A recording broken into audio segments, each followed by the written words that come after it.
Hello, and welcome to our Yoga Hero Teachers podcast. This podcast has been designed to help yoga teachers teach with passion, avoid burnout, and earn a fair living. In this episode, we're highlighting some important considerations when you're deciding whether to offer a physical adjustment or not. When I first started teaching yoga, it felt like if somebody came to a class and they left having not been physically adjusted, that they'd had like half a yoga class. I can't remember exactly where that feeling came from, but a decade ago, physical adjustments did seem to be so much more common and much more an integral part of a yoga class than they are now. Since then, a lot has come up about the ethics of adjustments and how they've been chronically abused. So now, when talking about adjustments, we have to start the discussion with consent, which should have always been the way. So in this episode, we'll start at the beginning with consent. Then we'll look at some different reasons behind offering adjustments, identifying your intention behind giving your adjustments, how to get feedback, and building your confidence with adjustments. For total clarity, this episode does not include how to make the physical adjustments. In my humble opinion, this can only be taught face-to-face so that you can immediately practice what you learn, ideally on different bodies and different asanas, get honest feedback and shape your learning. If you're interested to learn about adjustments or to refresh your adjustments knowledge and confidence after the 2 years of social distancing, we have an adjustments weekend coming up on Saturday the 16th and Sunday the 17th of April at Yoga Hero, which is a complete introduction and refresher to offering adjustments, including how to get consent, how to read people, how to give the adjustment, and how to get feedback. Okay, let's get going.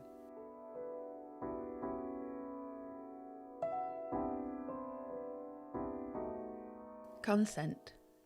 Getting consent is absolutely non-negotiable. The depth of inappropriate behaviour has highlighted how the discussion of consent has to be clear, open, and before the physical adjustment takes place. It sounds so obvious, doesn't it? This should have always been the case. I personally would recommend opt-in consent, meaning that someone is telling you that they do want adjustments rather than that they don't want adjustments. And I'd recommend this not being a hands up if you want adjustments at the beginning of your class. You may well forget who has said what, and people might feel exposed and they might go with the majority just to not feel embarrassed. Of course, that depends on the person, the environment, and your relationship with them. But to get consent that you're sure about, give people time to consider it, and doing it before the class helps. I'd also recommend that whatever the yoga student does to indicate consent can be retracted in case they change their mind mid-class. And I'd also say make it really, really clear. I've been to a yoga studio before where they used beautiful stones, for example. Everyone was taking one as they checked into the class, so I did too, wondering if I'd need to show it to say I'd booked the class or to access the changing rooms or something. And lo and behold, I was adjusted in the first asana when I had my eyes closed. No one had explained that that was what the stone meant. They assumed I knew, but I didn't. Fortunately, I didn't mind, but that so easily could have been a really negative experience for someone. Lastly, in terms of consent, if you're feeling a bit under the weather or tired, or if you have an injury and you'd prefer to not offer adjustments, it's best for them to have not been offered, because then people who did want them will, of course, be disappointed. At Yoga Hero, we have cards on our reception desk that say, "I'd like to be adjusted today." If someone would like adjustments, they can take a card and put it by their yoga mat, and they can hide it at any time if they change their mind. And if any of our teachers don't want to offer adjustments in their class, we just take the cards off the desk so they can't be picked up. It seems to work really well for us. So in terms of action steps here, have a think about the different places that you teach and what measures those places or you will need to get in place to get opt-in consent. If you rent out a space, you might like to get your own cards printed up. Or if you teach in a studio, see what they've got in place and that it's clear to you.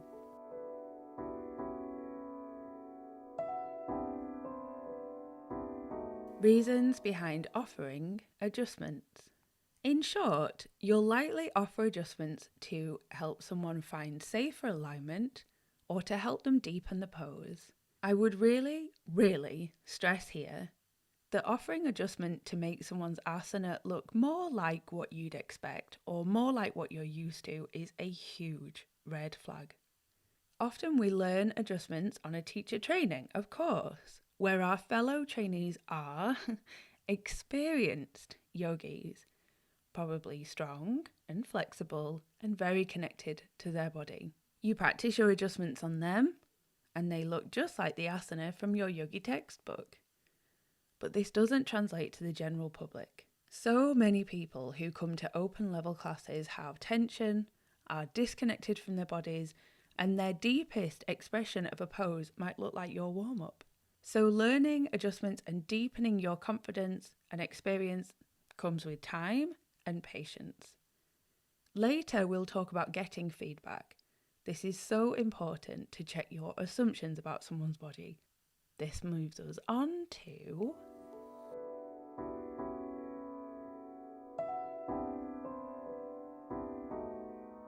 identifying the intention behind your adjustment. If you've been to one of our adjustments weekends in the past, you'll know how we stress the importance of observing your students' bodies, how they move, observing how your instructions fall on people, observing your students' facial expressions and the colour of their faces. And all that's pretty straightforward, right? I'd also invite you to observe yourself. When you feel compelled to move towards someone to offer an adjustment, can you stop for a beat first and ask yourself, what's your intention behind the adjustment? Is it to make the asana more stable, more easeful, more challenging, more like the alignment that you're used to seeing, deeper? There's no right or wrong intention, but you must be aware of it in order to execute it.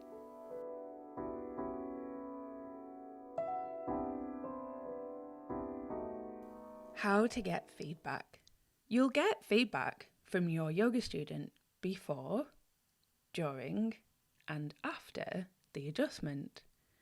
This might be verbal, but it'll likely be non-verbal via facial expression, their breath, their body language, or all three. As you approach the student, does anything change? Do they crane their neck to try and see what you're doing? Do they tense up? Do they relax? As you offer the adjustment, does the student hold their breath? Or can you see their breath deepen? Can you see tension appearing anywhere? As you complete the adjustment, what happens? Does the student pause or hold or rub anything indicating discomfort? Do they hold the alignment that you offered to them?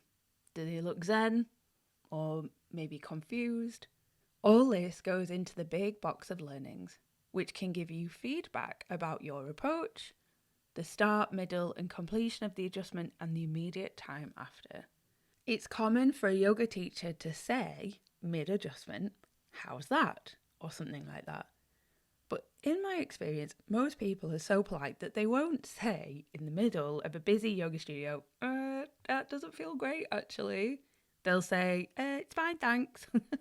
So rather than saying, how is that? You could say, would you like more or less pressure? Or more or less intensity? Or do you think you could find this alignment on your own? To help to get feedback on the adjustment without them having to explicitly say it's not what they want. In an ideal world, after class, you'd approach anyone that you had any negative signals from to say, have you got a sec? I'd love to help you in your alignment for X asana that I adjusted you in earlier. Can I ask how the adjustment felt? And was it clear what I was trying to help you do? And then learn from their response. And getting feedback leads us directly into